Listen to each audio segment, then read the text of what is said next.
And coming to the movie review, cinema నాకు ఎలా అనిపించింది అని అంటే అదిరిపోయింది. ఒక మాటలో చెప్పాలంటే అదిరిపోయింది. నాకు చాలా చాలా చాలా బాగా నచ్చింది. చాలా రోజుల తర్వాత throughout the movie full on entertain అయిన మూవీ నాకు అనిపించింది. చాలా బాగా నచ్చింది, అదిరిపోయింది అనమాట. అండ్ స్టోరీ విషయానికి వస్తే ఏం లేదు, చాలా సింపుల్ స్టోరీ. ఒక చదువురాని అబ్బాయి, ఒక చదువురాని అమ్మాయి, ఇద్దరి మధ్యన ఒక లవ్ అనేది బిల్డ్ అవుతుంది. వాళ్ళిద్దరూ లవ్ చేసుకుంటే వచ్చే సిచ్యువేషన్స్ ఏంటి, ఎలా లవ్ చేసుకున్నారు అనేది movie story.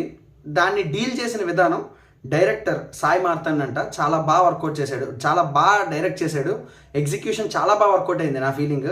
And producer Aditya Hasan, మీ అందరికీ తెలుసు, #90s మిడిల్ క్లాస్ది, ఆయనే డైరెక్ట్ చేశాడు. ఇప్పుడు ఈ సినిమాకి ప్రొడ్యూసర్గా చేశాడు, అదిరిపోయింది. అండ్ యాక్టర్స్ మౌలి బ్రో అందరికీ తెలుసు, యూట్యూబ్ నుంచి మెయిన్ పేజ్ నుంచి యూట్యూబ్ నుంచి ఇప్పుడు సిల్వర్ స్క్రీన్కి వెళ్ళిపోయాడు. యాక్టింగ్ చితక్కొట్టి అవతలేసాడు. అంటే